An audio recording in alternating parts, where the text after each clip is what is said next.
So the topic is very simple, that understanding gender-based violence, the causes and the effects.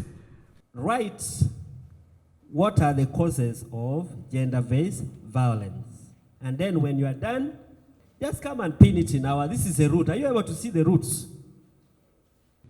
We want to see the causes. What causes gender-based violence?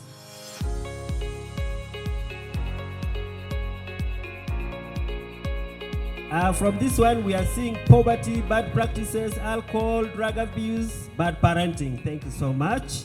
Economic differences, drunkenness, poverty, sickness, polygamy. I would like to emphasize, and you will get this in your reading notes, that the main cause of gender-based violence, or even this violence against children, is what men think that they are more powerful than the rest. Poverty, alcohol, cultural issues, name them all, are not the root causes. We have poor people who are living happily. And we also have rich people who have completely separated. There are so many who have separated.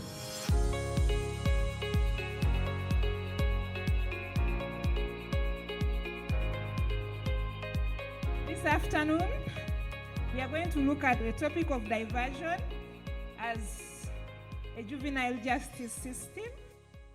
These guidelines have a specified scope.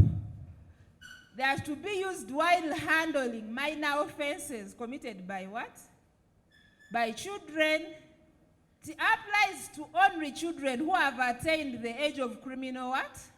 Responsibility. Don't get a boy of 8 years and you insist that since he's big, he's tall, he must face the what? He must face the law. He has not attained the age of criminal what? Responsibility. Then the child who has committed the offense must admit and accept voluntarily the diversion measure. Do not coerce a child to accept that I stole this mango or I stole the sugar cane. So these are some of the offenses that are handled under the diversion guideline. Malicious damage to property, criminal trespasses, thefts, these minor thefts. We need to involve other stakeholders.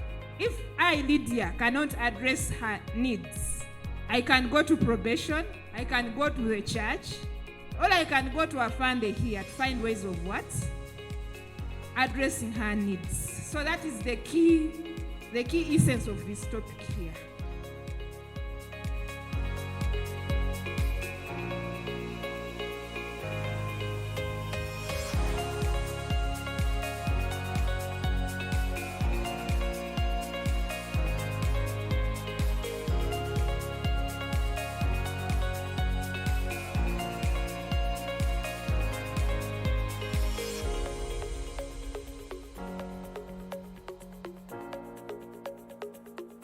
In the cases where pregnancy has occurred,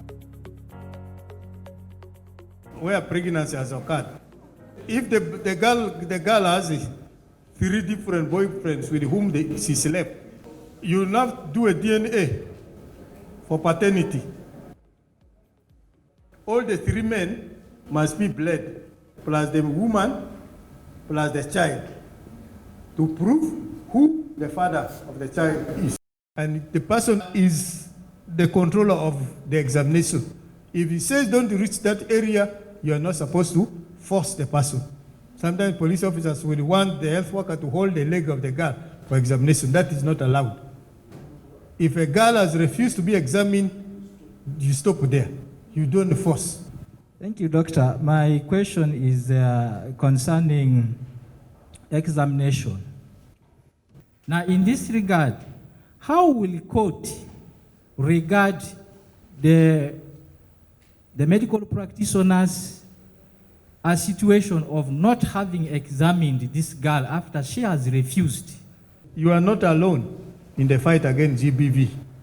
Even if the survivor refuses that examination, her statement at the police, the other eyewitnesses, those evidence, the SOCO, what they would have collected at the scene would be corroborated to give evidence.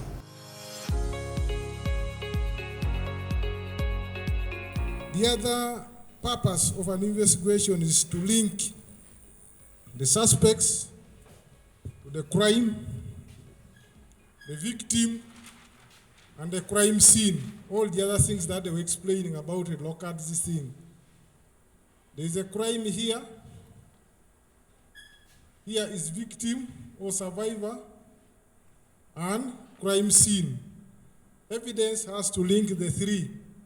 All those things which Dr. Madrama was trying to explain yesterday was aimed at that.